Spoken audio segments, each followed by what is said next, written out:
Hello, and welcome to this week's lecture on challenges and censorship. This is an area that you may or may not have already experienced in working in schools, being challenged on the books that you've used.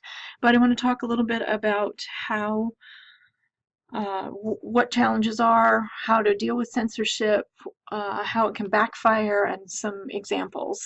So the NCTE says about censorship that any work is potentially open to attack by someone, somewhere, sometime, for some reason, which makes it important to, it's an important thing to think about when you're looking at what offends one person isn't going to offend another person, but there's always somebody that could be annoyed. So if you got rid of everything in your school that would annoy somebody, you would have nothing left, basically. And they also say that censorship is often arbitrary and irrational. I actually have a friend who's been doing some work on why people censor and why they do that. And there is a rationality from their perspective, a reason why they want to do it. But from our perspective, it's less rational.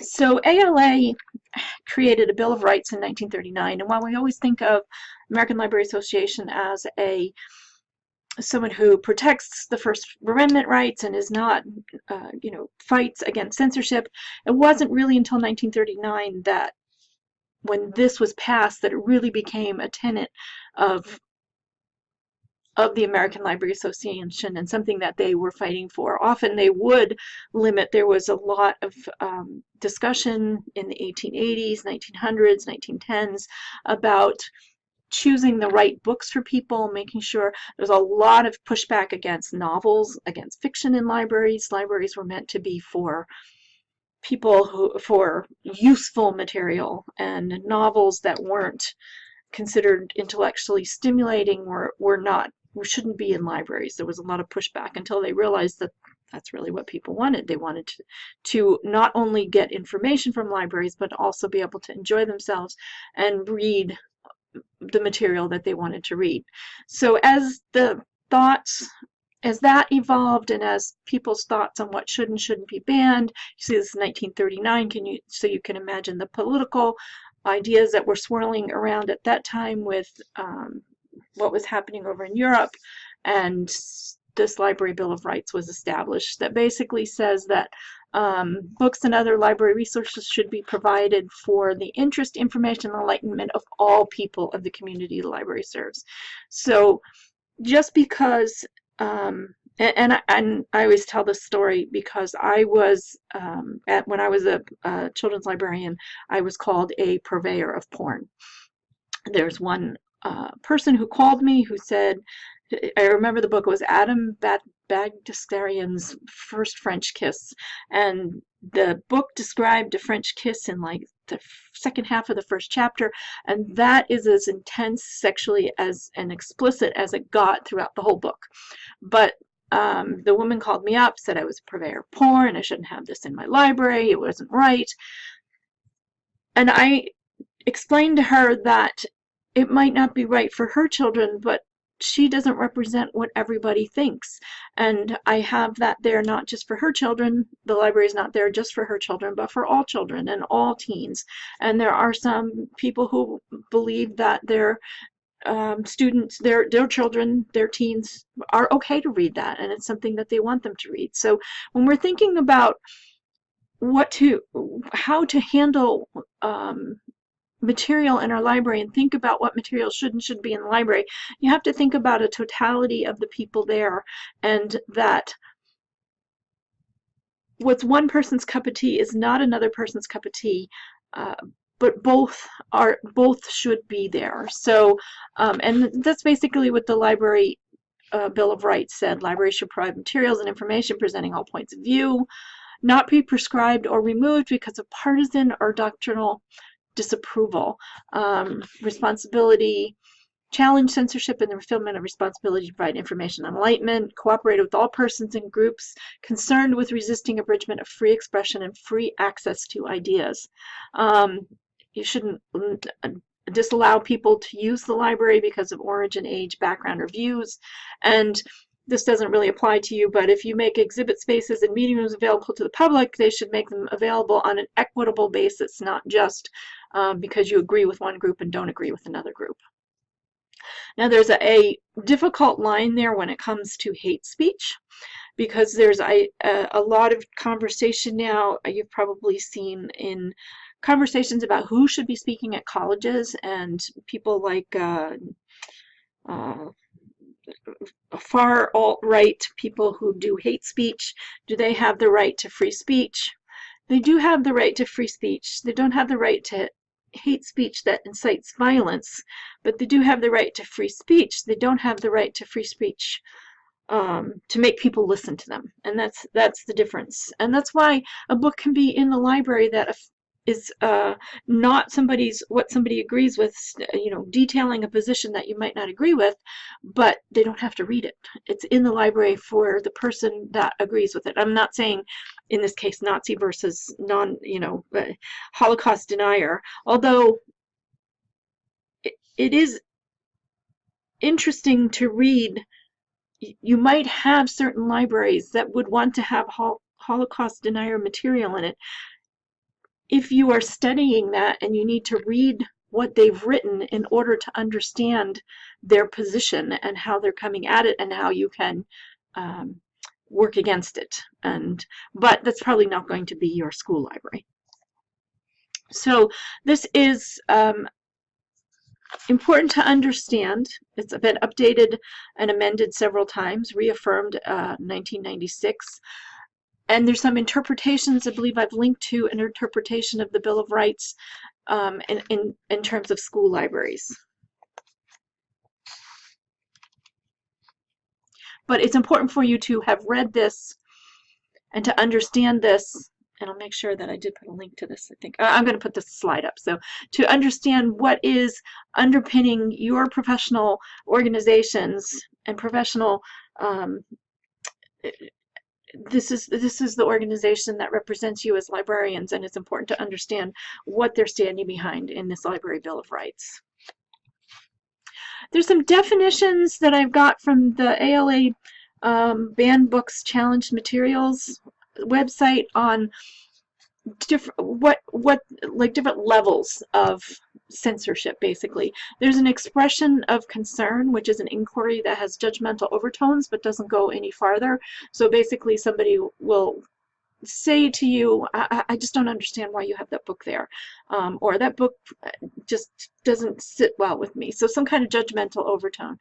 An oral complaint, which is a challenge to the presence or appropriateness of the material in question. Somebody comes up to you and says, I don't think you should have this book in your school.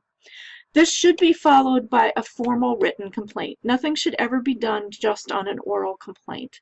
And we'll talk a little bit about developing policies for this later in the lecture, but the formal written complaint filed with the library challenging the presence of or appropriateness of specific material. Along with the written complaint, this formalizes the process of complaint, and when you have a policy written addressing this, it allows you to it makes the person have to go that one step farther to write it down. If they're really serious about it, then they'll write it down. Anybody can come in and complain and just talk off the cuff and say they don't like something. But if they're going to go the next step, this gives them a process for being heard, and a process that they have to complete and commit to in order to have their complaint taken seriously. A public attack is often not directed at one institution, or it might be not channeled to the institution but made publicly about the institution. So you could say, boy, that school, somebody writes in the newspaper an opinion piece that such and such elementary school keeps books that are inappropriate for the age level of the book. So it's not something you have been addressed either through an oral complaint a written complaint, but it's a public attack, and it's often more difficult to defend against. And then censorship is basically the final step where actually a change in the access. And remember that access is a very important word here. Can people get to this? So the access status of material based on the content of the work, and it's either made by the governing authority, or it can also be made, censorship can also be done as I'll talk about, and I include a reading about different ways people change the access by hiding the material, taking the material out of the library without checking it out and not returning it. So the official censorship is when say your school decides that they're going to restrict access to a book, remove it, or move it from a elementary school library to high school library, middle school library. Maybe sometimes that's appropriate, and censorship is not always negative if it's putting a book in an appropriate place. There was a picture book that got a Caldecott Award. An illustrated book that got a Caldecott Award that looked like a picture book. This is me, I think it was 1 or 2 years ago. That could have been easily purchased for an elementary school, but was not meant, the audience was not elementary school level. It was in a picture book format, but it was really meant for maybe middle grade, because Caldecott goes from 0 to 14, even though we're used to the Caldecott medal going to a picture book. The definition of a picture book does not really define a particular age level that it's being directed at. Challenges are part of this complaint process that they consider as they're counted within ALA. Challenges are the documented requests that they hear about to remove materials from schools or libraries. So when you see the banned, I'm going to show you some books that have been challenged / banned here. It means that they've been reported to the ALA. Surveys indicate that up to 85% of book challenges remain unreported. So I really should have gone to ALA, even though I was able to, it really didn't progress past the phone call in my case. I offered her a chance to make a written complaint. We did have a process, but she was unwilling to do that, or did not pursue it. And so I did not feel like I needed to take it to ALA, but I could have reported it as an oral challenge to a particular book. Where do these challenges take place? Many of them in classrooms, as I'm sure those of you in classrooms are fully aware of. School libraries are another big area. This is collected data from 2001 to 2012. Public libraries, big, children's many times. Interestingly enough, college classes. I can't imagine going to a college class and challenging the material I'm asked to read, because you're unless it's something so blatantly false. If I went to a course that was supposed to be a legitimate course on modern politics, and it was seriously asking me to read something that was written by Bill O'Reilly, and not as an analytical take from the other side, but as history, then maybe that's the kind of thing that gets challenged. Who knows? And academic libraries, but those challenges seem odd to me. Here's they do this by decade, which is why it's 2000, 2009, the most recent. They'll do this again, I should have 2010. No, 2010 to 2019. So another year or two, they'll come out with another one. But you can see that offensive language is huge as a reason.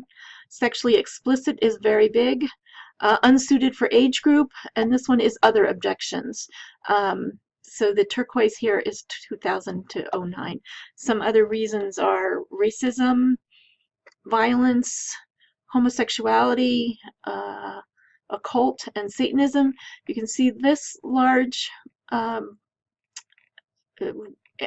jump here compared to the later one has a lot to do with Harry Potter, which is really interesting. We'll talk about that. By initiator.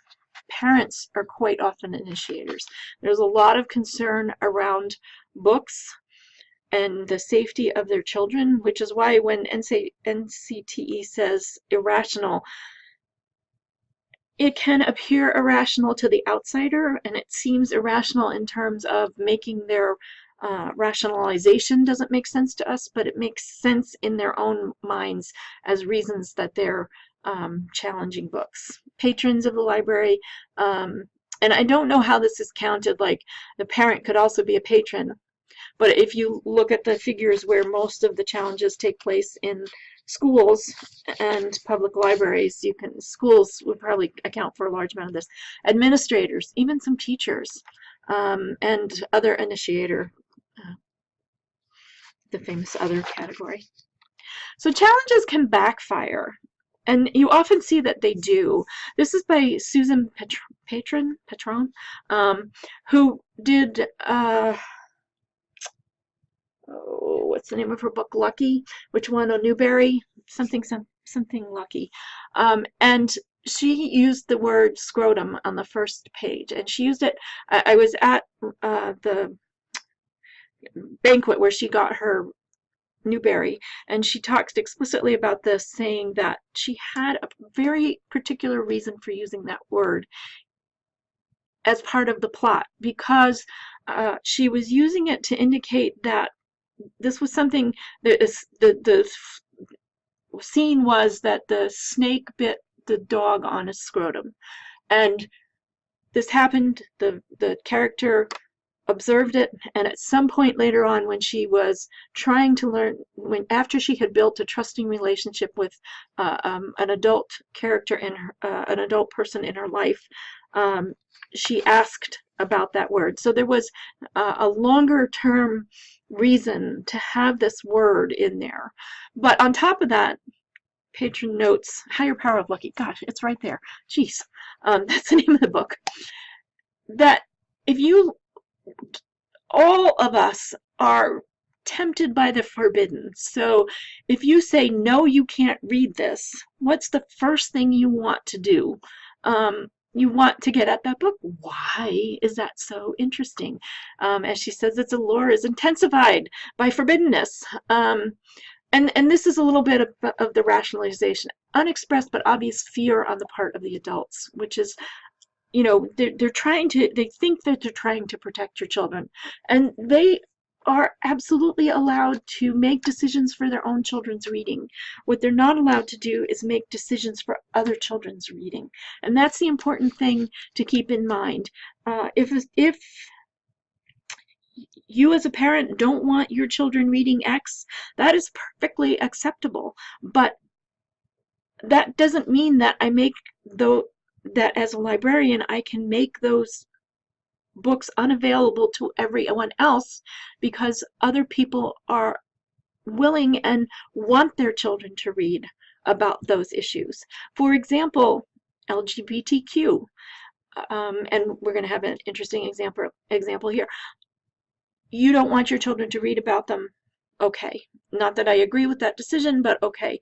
But I want my children to understand and to read about them. So they need to read about this issue and read about real people. I mean, these are people in our lives that are living through this. They're children that may be trying to figure themselves out, even at a very young age. They talk about how young many trans kids know a feeling of wrongness. So even though they say, you know, a 6-year-old can't handle it, well, there are certain 6-year-olds who can and do need to. So it's not right for another parent to make a decision about what my kids can or can't have access to. The other thing that backfires often is there's been issues. Chris Crutcher, who is often, his books are often challenged, the older teen author. I think I had him in one of my earlier lectures. He donated a bunch of books. One of his books was banned in a school, and he donated books to go into the public libraries and to be given away to students outside of the school library or whatever the situation was. There's a way to get around it, and you can, if somebody decides that they're going to continue stealing a book out of a public library in order to get it out so that nobody can read it.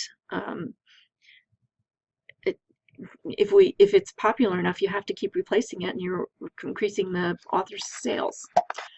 So ALA has a lot of information, obviously, on banned and challenged books. They do a top 10 most challenged book list every year, and the 2017 one is here. You can go back quite a ways, and you can see 13 Reasons Why. There was a lot of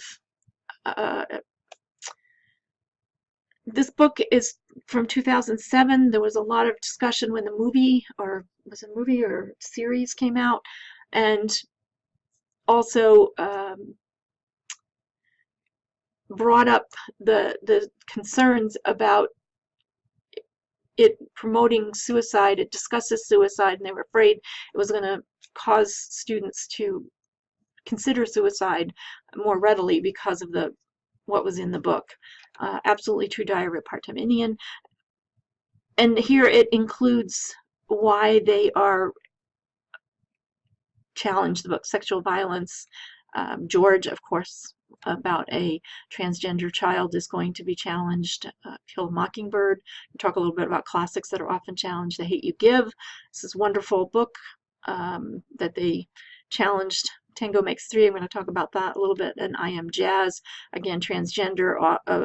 She's got a TV show, but addresses gender identity. So this is something. All right, you don't want your child to be aware of this, then okay. But I do want my child reading those, so I want them to be aware of it. This is an interesting timeline of.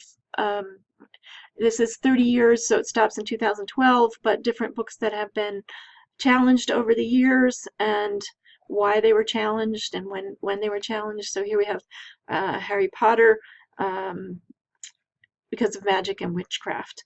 And there was a really interesting article. This is a really serious thing to some people who feel that witchcraft, there's certain religious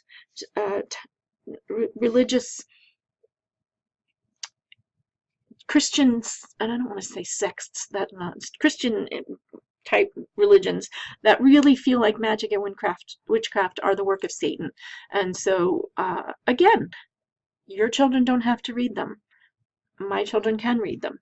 Maybe I'm a part of a coven, and this is what I think should be there. So, you know, it's again, okay, that's fine that you think that, but you don't remove access from them.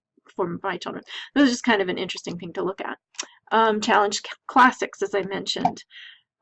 Again and again, classics have been challenged, and here they have, ALA has a list of different times and different reasons that they were challenged. Most recently, this is Catcher in the Rye, 2009, so they continue to be challenged. Grapes of Wrath, in 1993, so that hasn't been challenged in a while, that they've updated this. 2009, Color Purple, Ulysses, all of these. Beloved has a lot of challenges.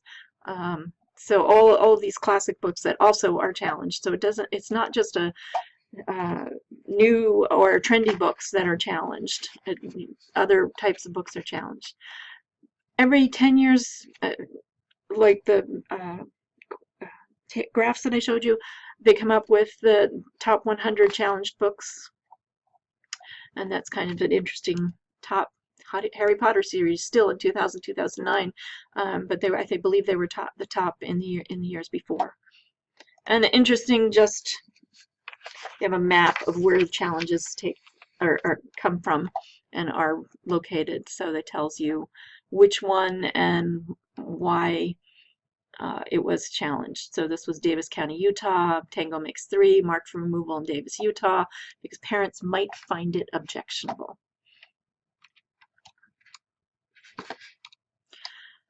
So some of the reasons and some of the books that have been challenged, as I mentioned, the occult or witches, wizarding is deeply offensive to some people. Wrinkle in Time was challenged because of the happy medium, Mrs. Who, Mrs. Whatsit, and Mrs. Witch were supernatural beings and witches. Harry Potter portrays witches and witchers in a positive light. Also, authority to challenging authority through lying and smart aleck retorts to adults. I think it was the book Judy Moody who has kind of tries to capture the speaking voice and ungrammatical tempo of a younger child is often challenged because it's teaching children how to speak poorly, and Harry Potter also will lead children to hatred and rebellion. Tango Makes Three, I said I'd mention this again. This book, I noticed again that in the 217 it's popped up again. It was published, I guess, in 2006 when it was first challenged. This the top 10 list that I noted before. 2006 it was number 1, 2007, 2008, 2009, 2010. Oh, 2009 it was number 2. Tango Makes Three is a picture book story based on a true story that took place in the Bronx Zoo, I guess, where two male penguins, the keeper noticed that they were trying to hatch a rock. And so he gave them an abandoned egg, and they hatched Tango, and therefore Tango Makes Three. And this was something that really happened in real life. And actually, the two father penguins are no longer, they weren't even the fathers, but the two father penguins are no longer together. They've split. But this book is challenged again and again for homosexuality, unsuited for age group, religious viewpoint, anti-ethnic, I don't know how it's anti-ethnic, anti-family, sexism, stayed in the top 1 or 2 for those years, dropped out in 2011, came back in 2012, dropped out in 13, came back in 2014, all the way up to 3. Spent 2 years out of the top 10, and I noticed when I was updating and looking at that list, back again, number 9. So it's continuing, even after a decade, to continue to inspire challenges because of its material, which is just so... This feels irrational to me, but I do understand it. But again, even if we can understand that they might have a rational reason, they don't have a rational reason to keep my kids, my readers, I have a right to let my students read it and have access to it in their libraries. This one was, I love this book, Golden Dome Silver Lanterns. It was challenged because it was included in a scholastic book fair because it was an indoctrination of Muslim culture. It's a beautiful book about colors within, there's golden domes on the mosque and silver lanterns mean this, and it's just a beautiful book. In 1989, the Lorax was challenged in California for criminalizing the foresting industry, which I guess in a way, if you think about it, if your dad is somebody who chops trees down for a living, and there's a word for that is just totally escaping my brain. I want to say a timberman, a woodcutter. That's not right either. But if that's what they do for a living is forestry, then having them be the bad guys in this book could be kind of upsetting, perhaps, to some children. So what do you do if your material is challenged? You need to, before you even face this, have a materials selection policy.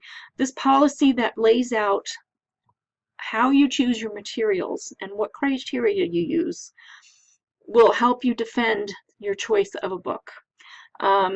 If you don't have a material selection policy already, you should have one. You should work on creating one that gets approved by your administration and by the board, so that it's in place and you have selection reasons. There's a lot of samples of material selection policies. NCTE website has material on this. I believe this new ALA workbook down here has the material on this, and it will be immensely helpful when it comes to making the case for having the book in your library.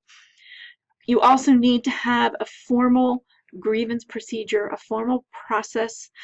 Remember, I talked about the written procedure, having them write something. If you have this process, you have immediately, you know where to go to get the form for them to fill out, and you have a chain of things that happen as the process goes forward. So I'm going to show you these two websites in the complaint form that you would use, but I want to just say, just asking somebody to write it down will often stop the challenge. I mean, that's not the reason, the whole reason you do it. The reason you do it is you want to have a written policy and a written reason and a way to determine how the decision was made, but it is going a step farther that not everybody will take. Also, don't take this personally. It's very hard. I was shaken after I got the call. I was able to joke about it later that day and go home and tell my husband, you know, you're married to a purveyor of porn, don't you? But you have to be very calm. You can't get mad, and you have to take them seriously and listen. And so that's where having a process and materials really can help you stay calm and give them a place for their voice to be heard. Often they're very worried about their children and what their children are exposed to, as we all are. So it's important to take them seriously, even though it seems irrational to you, but to have a way for you to handle it through this policy. So for one thing, ALA has support. They provide support if you have a challenge, if you're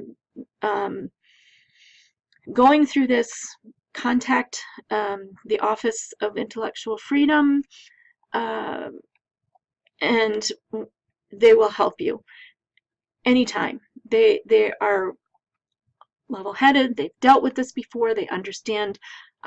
There's a threat out there they were talking about at a presentation I attended last year, where they have people who, if you have EBSCO, say, one of the databases available in your library, and you give passwords, they have somebody outside, like the parent, using the password to get to articles. There was some convoluted way that they got through to other things that weren't even available to students, but saying that the students have a password to this, it makes a difference, and it wasn't even coming from within the school. It was just crazy. So if you're ever, you know, question about why are they doing this, you know, you have people, you have organizations like Focus on the Family, or there's other organizations that are just set up to, they don't even have a stake in your school. They just don't want to see certain materials which are reflective of people's lives existing in school libraries, or existing, period. So the support, you can read about this, talks about developing policies, internet use policies, privacy and confidentiality policies, selection and reconsideration, and this policy toolkit for public school and academic libraries. I believe is this the one I'm going to take you to? Oh, this is another one, and there's a workbook that goes along with this. I think I'm going to take you to this one. Do I need a policy? And it introduces you to bit by bit and walks you through it. Timing of creation. You need to have the policy before anything happens. It's important to do that. This workbook takes you through, again, why do I need a policy? Basic components of a selection policy. Here's where you look: responsibility for selection, criteria, what you might want to look at as criteria for selection, procedures, and then policies on controversial materials, reconsideration committee, handling complaints, sample letter to a complainant, sample request for reconsiderations. This is what you want to hand to a person who is doing this. Name, date, address. Do you represent yourself or an organization? This is important to find out. What brought this resource? Some of those, the NCTE also asks, have you read this book? So here's a school district selection policy. So this is a really valuable resource, because you can see procedures for dealing. This is particularly guided towards school policy selection of learning resources, and the procedures. So there should be a set procedure. Everybody should follow this procedure. If it's a teacher with a problem, if it's the principal with a problem, you should say, if you have this in place, then you can say, look, we have a procedure. You can't just, and obviously there are times when if you don't have tenure, you're not going to say to your principal, unless you're very secure, that you can't pull this off of my shelves because there's a process. But he should know that there's a process. All right. Self-censorship is an interesting topic because we often find ourselves not wanting to dip into controversy, therefore not purchasing the books that might lead to controversy. And as you can see by the books that I've chosen, you can't tell where that controversy is going to come from. So you're never going to sidestep it completely. So just saying, I'm not going to buy that because it might be controversial means that you limit your books to nothing. So you have to be aware of if you are practicing self-censorship, and it's probably the most insidious form of censorship because we're not even allowing the materials out there in the library because it might be a problem. Selection is a positive choice. You cannot purchase every book that is published. There's not enough room in your library. You're lucky if you have a budget to purchase some books. So you need to make decisions, and that's where the policy for selection comes in. But it's inclusion, positive choice. You're looking for excellence, curriculum needs, balance, your student needs. I think it's an absolute need for students to see themselves in the books, whether they be trans, whether they be lesbian, gay, or even people of color. There's been some pushback to many controversial books are challenged books are books on marginalized people, so that needs to be part of your selection criterion. On the opposite side of selection is censorship, whether it be self-censorship or outside censorship, which is exclusion and negative choices, and it's a fear of outside criticism, and there's non-literary reasons for getting rid of a book. So lastly, I just want to talk about the book that I asked you to read, Sherman Alexie's book, the Part-Time Diary, the true story, whatever, the book I asked you to read for this week. I chose this book because it was at the center of two issues for this week, multiculturalism and censorship. And as I just mentioned, many books about marginalized people, especially when it comes to homosexuality, but even marginalized, Native Americans, other types of books have been targeted for censorship more recently. The Muslim book was targeted for the Muslim Book of Colors targeted for indoctrinating into the Muslim religion. So there's a kind of a book, focus. If you look at the top 10, you'll see that they're often consist of many marginalized issues. So, and his book, as we noted in 2017, I think it was number 2. And it was the only book I assigned. However, in the course of this semester, Sherman Alexie was accused of improper actions as part of the Me Too movement, and he was had many accusers come forward, as some other powerful men have, and the American Indian Association rescinded an honor that they'd given him, and somebody else chose to take his name off of a award that had been established, the Alexie Award, and he has admitted some bad behavior, but has given one of those more or less non-apologetic apologies that people tend to do. I thought about taking the book off the syllabus, but I was concerned that some of you already purchased it, and I didn't want to impose extra costs by choosing another book mid-course. And I thought it'd be interesting to think about talk about censorship in conjunction with the Me Too movement, and controversy over whether or not to separate the artist and his or her art. It's true in many artistic fields. The same conversation is going on in Hollywood, has gone on in the past. Woody Allen was a really tough one for me. I loved his movies, but his actions that came to light, not so much.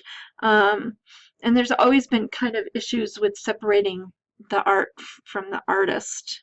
The other issue is that Alexei was visible as the person to read if you wanted to read Native American literature. His name was really well known as, let's assign him because he's Native American, and we're fulfilling our multicultural, and he's well known, and this is a problem, a trap that I fell into here in assigning this, and it's also a problem with going back and thinking about Adichie's single story.